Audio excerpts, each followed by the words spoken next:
Thank you, Mr Speaker. And following on from the National member who's just resumed his seat, I was so surprised not to hear him speak about the $1.2 million cut to the health services in Otaki, because he was telling us that the people of Otaki actually thank goodness for the budget. But in Levin, not in Levin, they're protesting $1.2 million cut to their health centre. And I know that that's the member's hometown, and he's now saying that that apparently he's got that all sorted out, but we'll wait and see, and the people with Levin will be voting on that issue next year. But back to Budget 2010, because, Mr Speaker, it was a budget of price increases and broken promises. Price increases and broken promises. Not only the broken promise that John Key, when he said that he would not increase GST, and hello, what happened in Budget 2010? But GST has been increased. But also the broken promise by the entire National Party caucus when they went out on the hustings and promised that they would keep early childhood education intact, the way Labor left it. But they went further than that. They promised that they would keep 20 hours free early childhood education, and they said they would keep all the existing subsidies for early childhood education. Well, they broke their promise. When the budget was delivered, they broke yet another promise to all of those families who believed them. All of those families who now feel betrayed because they took them at their word. They believed National when they said that they would keep all the existing subsidies, and now what do they find? They find that $295 million affecting 93,000 children and their families, that's been cut from the early childhood education budget. And early childhood education used to be a high priority. It certainly was for the Labor government. And when National first came into office, they said it was a high priority for them too. So what happened? Because by May 2010, it's become such low-value spending that it suffered cuts in the budget.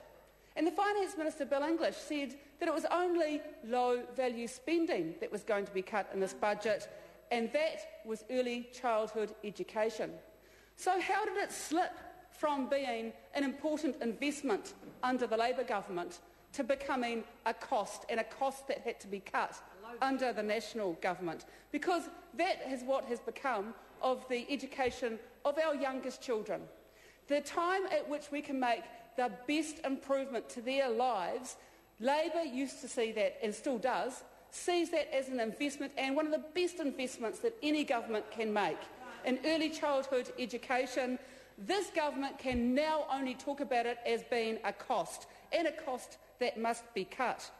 So 93,000 children and their families are affected, and the cost will be an average of around about $25 per child per week, because that government wants to put that money into the pockets of wealthy New Zealanders for a tax cut that they, quite frankly, do not need, Mr Speaker. Taking it out of the pockets of ordinary New Zealand families, ordinary hard-working New Zealand families, that $25 per child per week, and putting that into the pockets of the very, very wealthy who do not need a tax cut and will spend it offshore.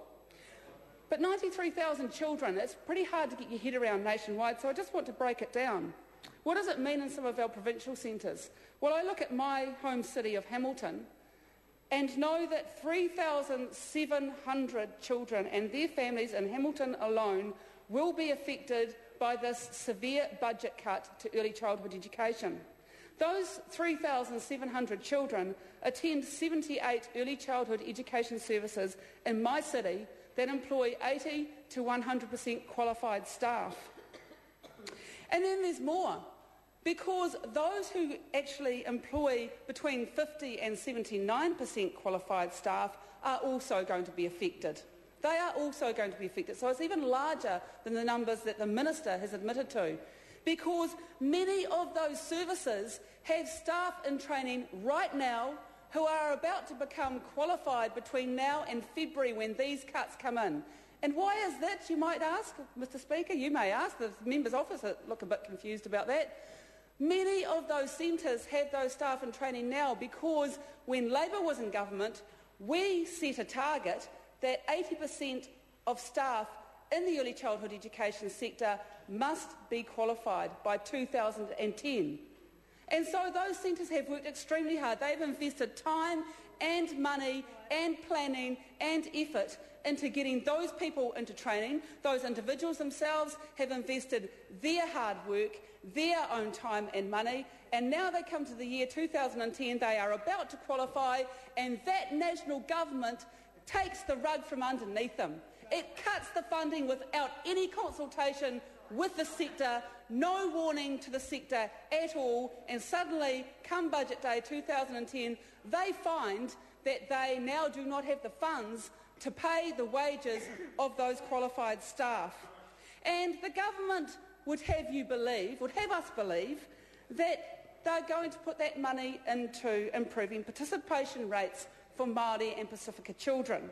Well, that is not so. And I want to quote from a letter from the Living and Learning Foundation. Now, this is a new early childhood education centre in Mangere, and this centre actually was officially opened by the Prime Minister John Key just last year. Just last year he opened that centre, and this year he's cutting their funding. And he's cutting their funding to the tune of $95,000 per annum. So there are 113 children who go to the centre. 98% of them are Māori or Pasifika, and Tauhenari, I know, thinks that this is funny that their funding's been cut, but 98% of the children going to this centre are Māori or Pasifika. And I just want to quote from the letter from Michelle Pratt, and the members opposite may want to listen to this. Michelle Pratt says from the centre, in order to recover the sums of money that would be lost to us as a direct result of the government's budget, we are going to have to increase our fees by a minimum of $20 to $25 per child per week. This will not leave any profit, and we will be forced to trim further service to families. Most families have more than one child at the centre, some even 3 or 4. How are they possibly going to afford this? Because that is putting a cost of families who have 3 or 4 children. Well, Katrina Shank's having difficulty doing the sums. Some children, I don't know, have you heard of twins? Has anyone heard of twins? I don't know. Maybe. Well, there you go. Boris Williamson has twins. Some of these families have 3 or 4 children attending early childhood education. That government who's looking very confused over there is costing that family $100 more per week. And then that's before GST even goes up. And I've got an example here from the community kindergarten owned by the Otamotai Plunkett branch. And they tell me that they're going to lose $34,000, and the examples go on. I've got another one for North Shore, but the member is not present currently. What I'm concerned about is that the Prime Minister said that having 100% qualified staff at a centre was a matter of personal choice. If parents really wanted that, then they would just go ahead and pay for it. Well, we all know what that's going to mean.